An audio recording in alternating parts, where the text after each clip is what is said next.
Wind Shear by Chilord, Chapter 5, my lord. There was a silence before eyes opened and locked upon the visibly sweating form of Avery. Speak, and best to not disappoint me. We have discovered that the initial interviews for the defense against the dark arts position are going to be held at Hogsmeade this week, Avery stated with a half stammer. I do not care who gets that position, Avery, Voldemort stated coldly. Whoever it is will find themselves losing it at the end of the year in some way or another. We have learned that one of the applicants is this storm chaser, Avery stated as he bowed his head quickly. Voldemort froze for a moment before turning his head and looking at Avery with a cold, unreadable face. Truly, inside, Voldemort could feel his thoughts racing. Why was this infernal man applying for that position? Why now? What was his plan? Another, far more traitorous thought began to gnaw at the back of his mind. Could his jinx actually remove him? Was this man strong enough to resist it, to break it? There was a reason the jinx targeted the defense against the dark arts position, and not that of the headmaster, beyond creating a whole mess of Hogwarts general teaching, becoming dependent upon inept governors. He wasn't sure it would work. For all his own power and skill, Dumbledore was still considered a more than competent, even dangerous foe, one who was, he reluctantly admitted, almost his equal. "How have you confirmed this, Avery?" Voldemort demanded, his mind still trying to play out the possibilities, positive and negative, of this information. Horace Slughorn Avery stated simply, "You, my lord, know how." Talkative he can get when excited, and looking to trade gossip for favor, Voldemort inclined his head in the barest of acknowledgments. He knew all too well how it was possible to get Slughorn to tread the conversation onto topics he shouldn't. After all, a young Tom Riddle had managed to get the man to discuss Horcruxes. This was, Voldemort did not frown, though his eyes narrowed slightly. It was an opportunity, but was it a good one? Hogsmeade was close to Hogwarts. This meant close to Dumbledore, a strike powerful enough to ensure the wizard's demise would become open warfare. He wasn't sure he was quite ready for that, especially not with the issues the so-called Storm Chaser had inflicted upon them. Membership was shrinking. Not quickly, but it was. Recruitment had dried up to a trickle, with only the more desperate and unsavory types joining. They were thugs, pure and simple. He needed warriors, people who had the skills to help take down the upper echelons of those defending the status quo, protecting pathetic, worthless wastes of flesh like muggles, indeed. But thanks to the sudden and violent rash of disappearances, they were starting to fear this newcomer more than they believed in him. They feared that wizard more than they feared him. So it came down to a gambit. Did he move in force and strike down this usurper? Did he bide his time and keep building up his forces with patience and guile, as he had been for so very long? Could he afford to let this storm chaser continue to do even more damage? None of his options were particularly favorable. None of his options were without serious risks and less than adequate rewards. And unfortunately, they were his only options. Tapping his finger down on the arm of his chair, he considered. Finally he spoke. "I need Dumbledore suitably distracted. There will be a Wizengamot meeting that day." "Yes, my lord," Avery agreed, his voice barely above a whisper. "See to it, then. The chief warlock is needed for the whole session after all," Voldemort stated as a cool smile started to curl over his lips. "Yeah, perhaps he might just be able to turn this around after all." Harry tugged at the collar of the tailored robes Charles had insisted he wear with a sigh of irritation. "Don't fidget," Charles admonished simply as he gave Harry a look. "It's unbecoming. I hate you," Harry stated flatly as he gave Charles a look before gesturing down at himself. "And I hate this. Of course you do," Charles agreed dryly as he carefully adjusted his own robes. "Why do I have to go through all this?" Harry asked with a groan as he looked down at himself. "Because all the applicants do," Charles responded with an arched brow. "What were you expecting? That I would say something to Albus Dumbledore and he would magically have the job?" Harry asked as he looked back at Charles uncertainly. "Funny," Charles stated flatly and shook his head. "No, you will have to go through the hiring board like everyone else." "Hiring board?" Harry asked, frowning. "I thought Dumbledore has final approval, yes, but he does not have the time to personally interview all of the applicants," Charles said, "as such a hiring board is put together. Hogwarts is a prestigious institute after all. Harry grunted at the comment and again tugged at his collar. Then how am I supposed to do this then? I can't exactly give them references or papers. Thankfully, this position can have some things, fudged Charlotte said simply as he looked away. What you need to do is be confident and knowledgeable. That way we can clear you to Dumbledore. Confident and knowledgeable, Harry repeated before giving Charlotte a look. And what? The best way is to put down dark wizards, to disable a transformed werewolf, how to drive off a swarm of dementors, kill a basilisk with only a sword. Charles blinked slightly. Do I even want to know? A swarm of dementors. Of all the... It was that or be kissed, Harry said with a shrug. Well, it also involved a time-turner and not wanting to create a paradox. Harry's eyes went distant for a moment and he frowned. He'd altered so much already, irreversibly so, in only a few moments that had vanished in a flash. Since then, he'd done his best to keep moving forward. A part of him mourned what he'd lost, what had been destroyed by his own actions. Another part of him was absolutely thrilled. This was a world where the boy who lived never happened. This was a world where he wasn't known as a boy hero, an icon that could never live up to the idea they'd crafted for him. Here he was, a man without a past and without expectations beyond what he'd established for himself. And he was now the storm chaser, which, he had to admit, could sound kind of corny at times. Still, he was going to have to be confident and knowledgeable. He could do that, right? Orion Black fought back a sigh as he was forced to listen to the fop trying to pass himself off as competent. So far, the various applicants had been a more than mixed bag of diversity. They ranged from self-aggrandizing fools to the few with a cool confidence, but so far, still no storm chaser. Are you sure he's actually going to be here? Orion asked quietly, so only his brother-in-law could hear while he shifted a bit and gave Cygnus a look. If he fails to show, we will still have gained a measure of respect for showing interest and restraint in how we've approached this, Cygnus stated, simply as he gave Orion a look, his voice equally quiet. Well, not ours, fortuitous as getting the measure of the man himself. It is still a gain. Besides, Uncle Charles assured me that he would be here. Orion grunted sourly as his eyes narrowed for a moment. Then he forced himself to relax. That man is who he has always been, Cygnus interrupted quietly.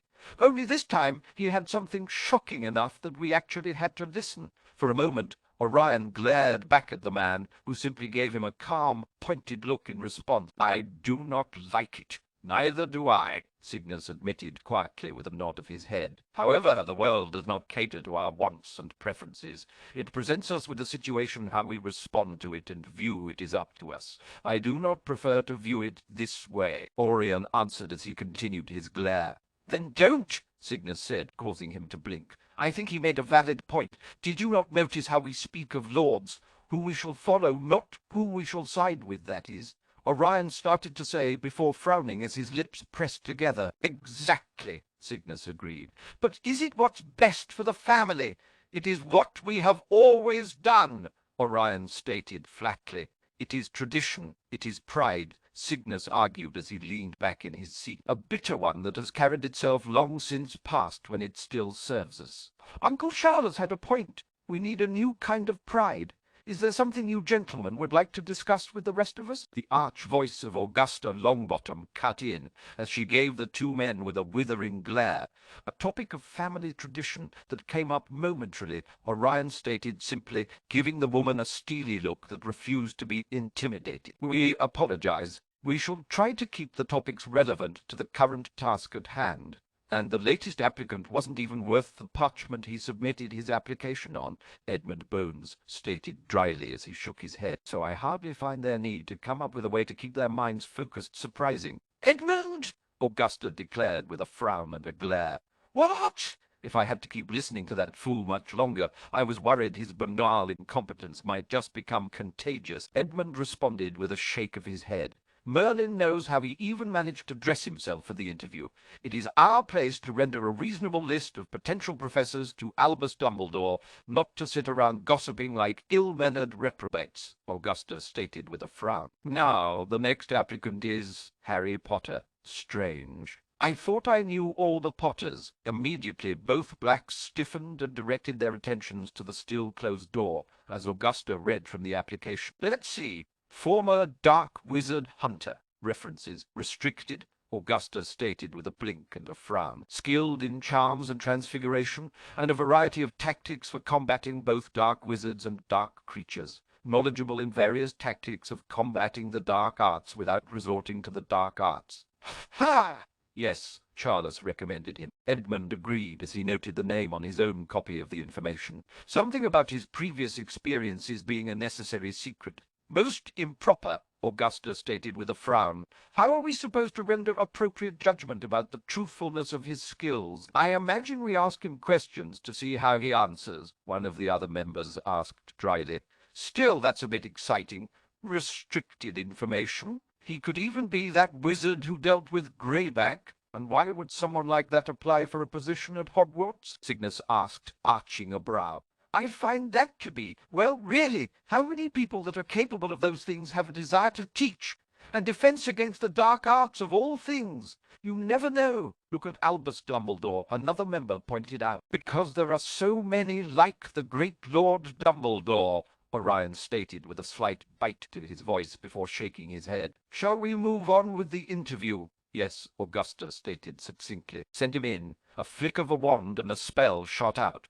A moment later, a young man with glasses stepped in, wearing well-cut and tailored robes that he seemed oddly out of place in. As Orion studied him, a trickling realization hit him about just what he looked out of place. It was not the look of a young man who didn't know his place in the world, or was uncomfortable with who he was. It was the look of a dragon, forced into robes and clothes that he wore with only the most tedious agreement. He looked very much like someone who did not wish to be there, one whom they should not make feel particularly inclined to show them how much he did not want it. When he saw the eyes, he knew that this was the man from Bellatrix's memories. A glance at Cygnus confirmed that he too was of that opinion. As he looked through the board, he saw both apprehension and dismissal. While Augusta and Edmund took in the look of the man and found reason to pause, most of the others saw the obvious discomfort and saw weakness. Mr. Potter! The voice that spoke was bordering on condescending as it looked back at the visibly young man. Orion noticed the sharp narrowing of Harry's eyes behind his glasses before the man spoke in a calm, collected voice. Yes, and whom am I addressing? That was not the reaction that was expected as the speaker took a moment to collect himself. We are the hiring board. We will be deciding whether or not you will be among those eligible to be presented to Albus Dumbledore for determination of who will be the new professor of the defense against the dark arts. I see, Harry stated simply as he then tilted his head to the side. And does this position automatically come with an inability to comport yourself with manners and decorum, or is that merely your own personal deficiency? The man who'd spoken had his face turned crimson, his fingers reaching down towards his robes at Harry's response, only to find the young man staring back at him, unflinching and visibly unimpressed. How dare you! The man started only to be cut off by a glare from Augusta Longbottom. Be silent. The woman's stern voice was steely and cold. Mr. Potter is quite correct. It is our responsibility to act with the manners and decorum that should be associated with individuals in our position. To do otherwise is an insult to both our families and Hogwarts herself. Or you could draw your wand on him, and we could see firsthand some of his qualifications. Edmund ventured with an arched brow. He insulted me, the man protested. I treated you with the same courtesy you treated me with. And as my being here is the result of the recommendation of Charles Potter, that in turn tells what level of courtesy you have shown him. Orion fought back a slight smile of approval, as the man suddenly turned quite pale as he realized exactly how far his insult and, in turn, your behavior reflects back on Charles Potter, Augusta stated as she looked firmly back at Harry. And, madam, have I acted in a way he would find inappropriate? Harry responded back with a bland monotone. Augusta sighed at that as she leaned back in her seat. I see. A Potter indeed, then. I am Augusta Longbottom. I will be chairing this interview. "Madam," Harry agreed with a respectful nod of his head. "Edmund Bones," Edmund stated next as he watched Harry with bemused eyes. And so the introductions went, including the now far more contrite individual who had made the initial introduction, until they reached Cygnus and Orion Black, "head of the Black family," and my brother-in-law, Cygnus Orion, stated simply as he stared back at Harry, "Sirs," an interesting sight to see such distinguished individuals in such a setting. Orion narrowed his eyes for a moment before answering back. "Cygnus's daughter brought us most— an interesting thing, then. I suppose someone must have made quite the impression upon her," Harry stated simply with a nod of his head. "Memories can go a long way, Mr. Potter," Orion agreed before steepling his fingers together. "But I believe we have an interview to conduct." "Indeed we do," Augusta agreed with a nod. "I have to admit you have a most obscure application, Mr. Potter. It is as complete as it can be at the moment," Harry stated simply. "If you have questions on the subject, I will answer them to the best of my ability, and if you require a demonstration—" He paused there, and suddenly smiled at the man who had been so rude earlier. It was starting to trickle into their minds that they were no longer at the top of the food chain there. For some, Orion imagined, it was a very, very tough thing to accept, that he knew because it was hard for him to accept himself, and he had actually seen the man in front of him at work. "What are the uses of the Patronus spell?"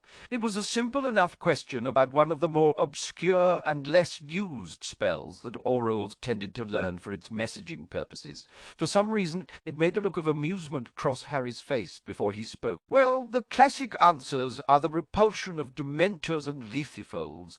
There is a variation that can be used to carry messages, and there are other uses if the caster is creative enough." With a gesture, suddenly a magnificent stag of pure, glowing silver erupted out of his wand, standing tall and proud as it regarded them with a calm grace before it lightly butted its head against Harry's shoulder. Smiling, Harry lightly stroked against the guardian's head before gently dismissing it. "I have experience training a number of individuals in how to cast that spell, to the extent of enabling them to cast a fully corporeal Patronus in several cases." It was, Orion had to admit, an impressive display. It was one that firmly cemented the fact that this Harry Potter was not a dark wizard. A very cunning play indeed. "Impressive," Augusta allowed with a slight nod of her head. "Most wizards have difficulty with that particular spell. I had a very good teacher when I was younger," Harry admitted with a slight mysterious smile on his lips. "He helped me learn how to cast it fully, due to an incident I had with undesirable dark creatures." "What would be your primary goal in teaching the children of Hogwarts?" one of the other members asked. "How to stay alive," Harry stated simply, letting the words sink in before continuing. "One of the basics I'd like them to understand is how to find or make an exit." "You want them to run away," one of the members stated angrily. "I want them to survive. Not everyone can be a hunter of dark wizards or dark creatures," Harry corrected succinctly. "And even those who are, on occasion, need to be able to get out of a situation where they're outnumbered or when facing a superior enemy. What, you expect them to just be attacked in their homes or on the street?" It was an angry member of the board now. "Here on the Isles we are perfectly safe. There are no dark wizards running about trying to torment people, and I won't stand for the idea of someone trying to drum it into people's heads." Whatever Harry was going to say was cut off in a violent explosion as the wards protecting the room were violently shredded, and one of the walls exploded in a shower of debris. While most members of the hiring board had thrown themselves away in a half-mad scramble, some had cast shields and moved to their feet. Harry had cast a spell on the floorboards at his feet, causing them to curl back into a makeshift wall and protecting him from the debris that swept his way. With a cloud of dust still obscuring the field of view beyond the now destroyed wall, it was impossible to see exactly who or what had caused the explosion, streaks of magic then blasted through the dust, each one aimed at the brightly glowing shields that the quicker witches and wizards had cast. The instant they hit the shields, the shielding spells violently shattered, sending the casters who hadn't already moved or avoided the spells flying backwards. Orion was fortunate enough to have already started moving away. He and Cygnus were merely thrown onto the ground. Edmund Bones was not as lucky, as he was blasted back into one of the walls, cracking of his head against audibly as he slumped unconscious. Augusta had been the only one beyond Harry Potter who had not used a charm shield, preferring instead to conjure up a slab of solid rock, and she, like Potter, had not been the target of one of the spells. Frowning, Harry cast quickly, summoning the large amount of debris from around the room before animating it into a felinoid creature. With a gesture, it quickly stalked to the edge of the wall, hiding just out of sight before another spell from Harry suddenly grabbed hold of the cloud of dust, and it pulled back, abandoning the hole entirely. Orion recognized the robes and masks, though most of the others didn't, as he pushed himself back to his feet, gripping his wand and gritting his teeth. At his side, Cygnus was performing a similar action as his eyes narrowed into slits. It would seem that their neutrality would be ending earlier than they had originally thought. "What is the meaning of this?" Augusta's voice, strong, proud, and angry, demanded. "Ah! Augusta Longbottom," a man wearing a mask far more intricate than the others, almost seemed to purr out. "I suppose I should have expected your presence. No matter. Today our issue is not with you, but with a certain applicant you were interviewing. All this work for me, Mr. Riddle," Harry's voice carried out as he stepped out from behind his makeshift cover and surveyed his opponent. "And my, so many guests you've invited to the party."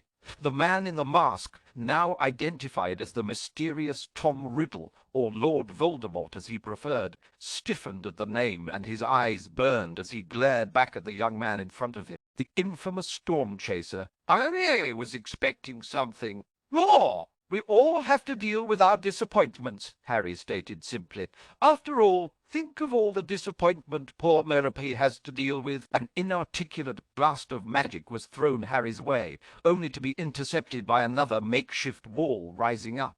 The instant the spell splashed upon it, the wooden floorboards began to rot, decay, and then turned to ashen dust before them. Harry clucked his tongue and gestured, sending the dust floating away as he again beheld Voldemort, trembling in rage in front of him. "Be silent on things you know nothing of," Voldemort demanded. "Nothing," Harry repeated as he twirled his wand lightly. "Really, Tom, I'd honestly be quite happy knowing just a fraction of what I do about you. I am Lord Voldemort," Voldemort declared, glaring at Harry before throwing out a string of dark curses towards Harry. "You will not address me by some common muggle name." Harry gestured and ripped the table the hiring board had been using into the path of the spells with his own magic, keeping the pieces moving as they continued to catch the incoming spell fire that cut, exploded, burned, rotted, and froze. A number of twisted, dark spells clung to the debris that churned and twisted in the air. "Tom!" Marvolo, Riddle, Harry shot back, gesturing, and the cloud of debris blasted towards Voldemort and his followers. Voldemort screamed in rage as a torrent of dark fire blasted out of his wand and into the cloud racing towards them. The cloud, in turn, twisted, catching the fire, transforming from a twisting miasma of dark residue into a toxic cloud of magical ash and fire that greedily reached out towards the group of dark wizards. It was then that Voldemort's followers realized that their leader was focusing his attention solely upon his foe, ignoring their safety entirely. With startled oaths, they began to cast themselves. Banishers hit the debris and pushed it back, at least for a moment. Blasting curses thinned the cloud, but spread it further. Cutting curses meant nothing to it. Then Harry sent the beast he had animated earlier charging through the cloud. It immediately began to burn and rot as the tainted ash from the cloud clung to it. When it emerged, slamming into the first one of Voldemort's followers, it looked as if it had been born fresh from a nightmare, wreathed in sickly flames and putrid decay. It was starting to rot, even as it tore through the throat of the wizard it had caught, and then pounced towards the next nearest victim. The wounds it inflicted carried the still hungering residue of Voldemort's spells that quickly and eagerly went to work as the residue was left behind in the wounds of the beast's victims. "My lord," one of the wizards tried to call out, only to find Voldemort was paying little to no heed. Instead, he cracked his wand down, and a sudden crackling heat exploded into the air. A slick, glowing serpent of hungering flame rose out from the tip of his wand. Fiendfire, bound tight by Voldemort's will, rose up and began to ignite the building they were in. As soon as the first spark of flame has begun to take shape, Harry had been casting into the stone and earth beneath the floorboards he had warped and torn up for his walls. When the gigantic serpent had taken shape, he spared a glance towards the members of the board, who were staring with terrified awe at the scene in front of them. "You may want to run away now," and then the ground had started to shake. It was not a light unsteadiness of the earth. No, it was a violent, angry thing, forcing everyone, even Voldemort, to struggle to keep their footing. Then, before the great serpent of fiendfire, the floorboards of the building exploded out, sending debris flying in every direction. In its wake, a great draconic head of earth and stone rose up as a worm of size and girth equal to the fiendfire rose, bellowing roar of challenge and defiance. The serpent twisted back against the roar before Voldemort visibly flinched as he felt the dark, hungering flame pull against his control, hungering to respond to the direct challenge. And then the great earthen dragon lunged forward, smashing into the almost solid flames and seemingly tackling the serpent of animated flame to the ground. A good portion of Voldemort's followers were crushed, burned, or both as they knocked down another wall of the building, and a piercing scream informed them that their little fight had just spilled out into the public. Only Voldemort visibly didn't care, as he clamped down on his will and focused on controlling the serpent as it battled against the dragon. Earth burned and stone melted as the dragon forced the fiendfire creation to roll into the street. Bit by bit, pieces of it snuffed out, buried and suffocated beneath the great beast. As molten stone dripped into the streets with an angry hiss, it pulled together, shifting and shaping into lupine, like drakelings that immediately turned their attentions back towards the Knights of Walpurgis. When the first one launched into one of the dark wizards, still glowing hot, his scream drew the attentions of the others. When they trained their wands on the other creatures born from the falling drops of melted stone of the great dragon, a cloud of dust descended upon them and forced itself down their throats. As they descended into fits of helpless coughing, struggling to breathe, they found themselves set upon by the burning stone creations. Through all of this, Voldemort focused. His will, absolute as the fiendfire, was rolled back and forth. Bit by bit it was being suffocated, but still the dragon was melting and burning with it. So focused was he on keeping his creation under control and strong, he failed to notice the decayed form of the felinoid beast still wreathed in the dark magics eating at its body until it slammed into him. He was not left stunned and locked in surprise, though.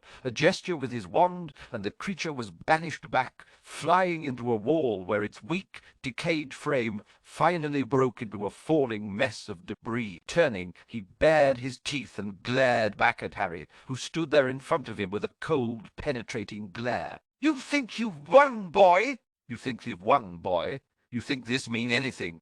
Voldemort demanded as he flicked his wand, and the glowing stone drakelings were frozen by a howling arctic wind. "You think you know, Voldemort? You know nothing." Then the frozen stone figures cracked and exploded, spraying across the ground and digging into bodies of the fallen Knights of Walpurgis without care. "I know that you should have kept control of your fiend fire," Harry responded simply as he looked back into Voldemort's eyes unflinchingly. He could feel the brief, violent force of Voldemort's legitimacy slamming into his mind, and then the dark wizard stumbled back when he was violently repulsed. Shaking his head, Voldemort turned for a moment and saw as the torso of the dragon that had been fighting his fiendfire cracked open as it seemed to expand out, looking as if it was inhaling a great breath. A hollowed-out section grew in the area of its chest, glowing hot red from the fiendfire's heat.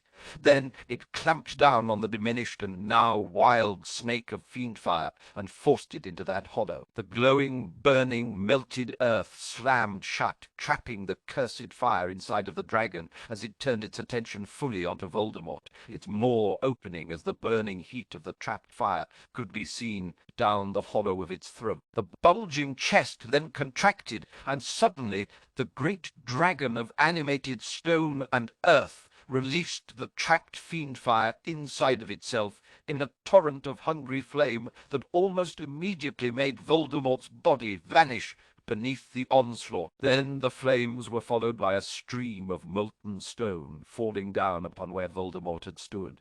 When it finished, the now emaciated-looking dragon lowered itself back to all fours and watched the weakened flames coiling about a pile of melted rock. Suddenly, the rock darkened and a cracking sound filled the air before it suddenly exploded out into a storm of glittering shards of obsidian, revealing a cocoon of frigid, inky darkness. Then the shield seemed to melt away, revealing a slightly sweating and angry Voldemort, his robes slightly singed. With a gesture, he was again impeccable, and he turned his head to regard Harry angrily. "I already told you I am—" and his voice trailed off as it registered in his mind just what he was seeing. The moments where he had been trapped and forced to focus entirely on keeping up his shield, his opponent had not been idle. Stone and earth circled him as all manner of beasts, eyeing him from every direction. Some small, some large, each of them moving with an almost unearthly grace, as he then turned his head and snarled back at Harry. "Here's the thing, Tom," Harry stated simply, one held at the ready as he stood, flanked by a pair of earthen worms, each with maws of jagged obsidian stone, glinting in the fading fires of the dying fiend-fires. "I know that you're strong, you're smart, you're ruthless, and that you're cunning." Voldemort preened slightly at the words, but his eyes narrowed into wary slits. "If you know my power, you should know you stand no chance of defying me." Then Harry had the audacity to laugh a full belly laugh as he shook his head and reached up, wiping at his eyes as tears threatened to spill forth. After a moment he recovered and looked back at him, still chuckling. "You're all so arrogant, selfish, and foolish." With a hiss of rage, Voldemort swept his arm in an arc, and a full quarter of the circle of beasts exploded into jagged shrapnel. "You think I'm afraid of these little toys of yours. They are broken and destroyed beneath the slightest exertion of power. Ah, but you see, from destruction, creation." Harry shot back as he flicked his own wand, and the creatures reformed, only now, instead of smooth, heavy stones, they were interconnected, almost nightmarish creatures of sharp, jagged rock and stone. "Everything you destroy, all it takes is a little creativity to turn it into something to send back against you." The broken shards of obsidian stone that had formed from the melted mass of stone Voldemort had been trapped in, pulled back together. Lean, humanoid forms with sharp, jagged claws and faceless heads of shards stared back at Voldemort. Broken timbers and stone came together into hulking brutes, stepping towards him. The remains of the dark magic, tainted ash and dust lingering, eating at the ground, rose up, encased by broken glass and stone, trapped in the chest of a great monstrous bull, its eyes glowing with the dark eldritch power of Voldemort's own spells, nostrils flaring as it pawed hungrily at the ground.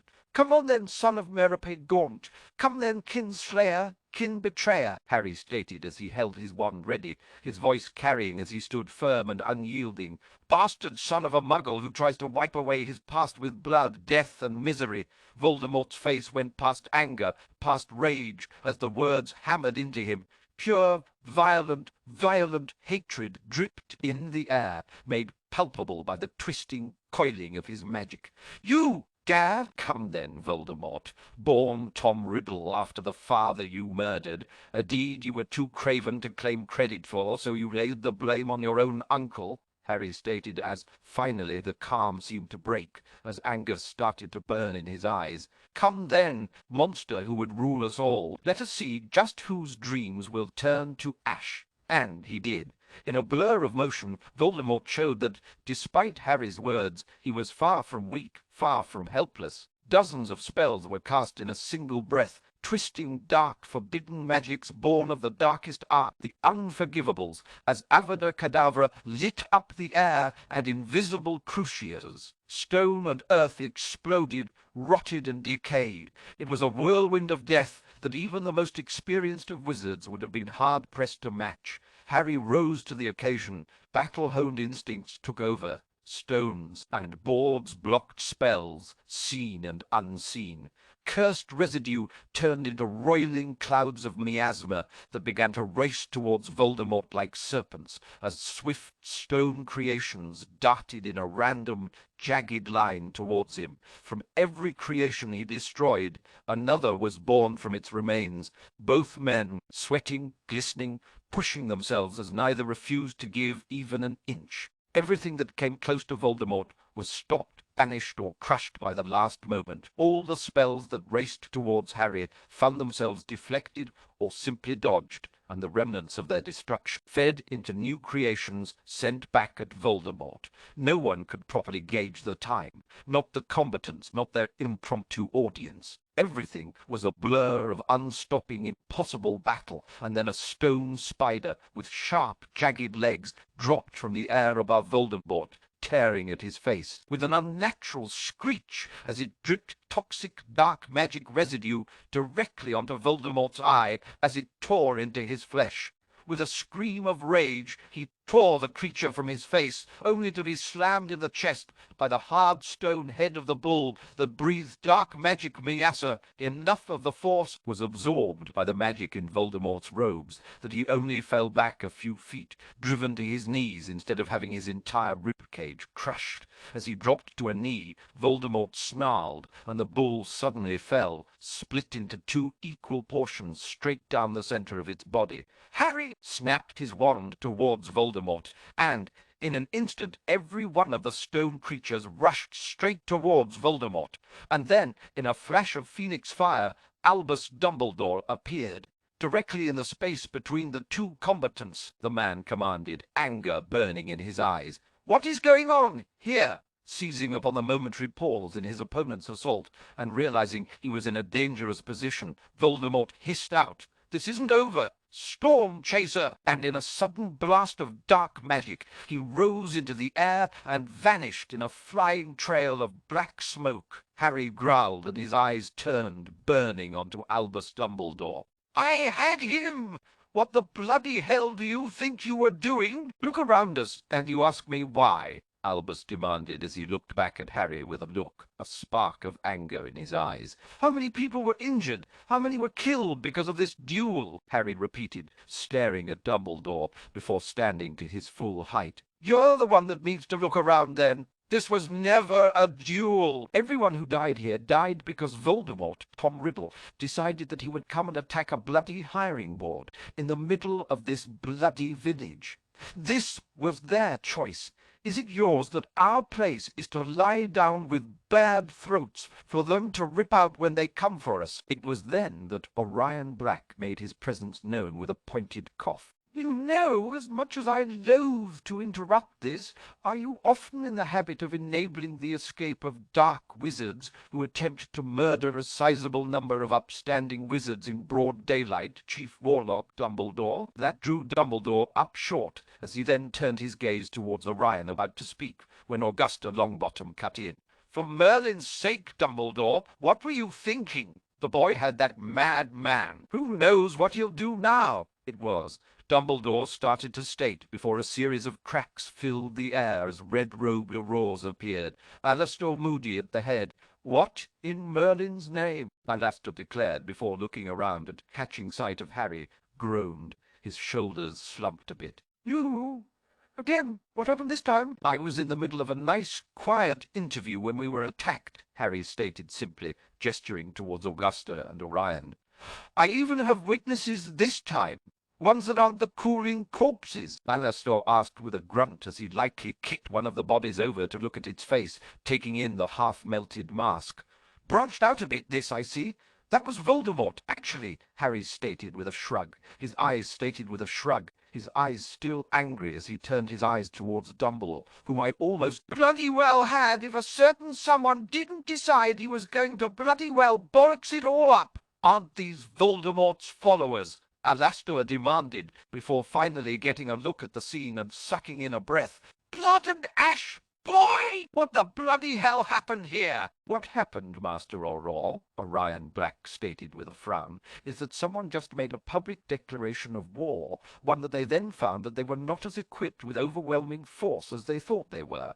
Everyone he kills from now until he's put down is on your head. Albus Dumbledore, Harry stated grimly, as his eyes locked on the headmaster, and he growled angrily. There's bloody dark magic everywhere, Moody muttered with a hiss. I haven't seen this much since. Constructs from the walls and wreckage of what he destroyed at first, he decided to throw out a lot of rotting curses, Harry stated simply with a shrug. It is the kind which sticks around for a bit, so if you get some of that dust from it on you, it starts rotting you too. Alastor took another look around and noted the various constructs that seemed to be constraining, churning masses of dark magic, and then stared back at Harry. And you bloody well turned it into a weapon to use back against them. Harry just shrugged in response. It was one of the most impressive and creative uses of animation charms I've ever seen, Augusta Longbottom admitted, as she stood up straight. And after the initial assault, that madman was far too focused on the young Mr. Potter here to pay the rest of us any mind. Then her eyes narrowed into shrewd slits. I take it that was intentional. Potter? Alastor repeated as he looked at Harry for a moment with squinted eyes before his shoulders slumped again. Of course, you're a Potter. Should have seen it to begin with. I knew things about him that I knew he wouldn't like me talking about, Harry stated simply. It wasn't really that hard to keep hitting the right buttons to keep him focused on me. I see, Dumbledore stated as he swallowed, realization of just how badly he'd misread the situation sinking in. No, you don't, Harry corrected succinctly. And if we're all lucky, you won't. You do realize you're going to need to drop those animations so most of that stuff can be repaired. Yes, Alastor stated as he tried to change the subject. As soon as Voldemort's spells expire, Harry agreed with a nod. I'd rather not have people have to be treated at St. Mungo's for contact with it. As Dumbledore opened his mouth to speak, Alastor gave him a look. As you can see, you're not currently needed here, Dumbledore. Why don't you make sure everything's right with Hogwarts? Now, Alastor, Dumbledore started to protest. Best to keep in mind what we talked about last time, too, Alastor reminded him as he gave Dumbledore a look. Dumbledore slumped slightly as he recalled the man's words before looking slowly around the devastated area. So much destruction. Loss of life. They made their choices, Albus. When they did, they stopped being yours to save, Alastor stated simply. Now, let me try to make sense of this. Will this take too much longer? Orion asked blandly. I have information about this I need to disseminate. It will take as long as it takes, Alastor stated simply as he looked at Orion.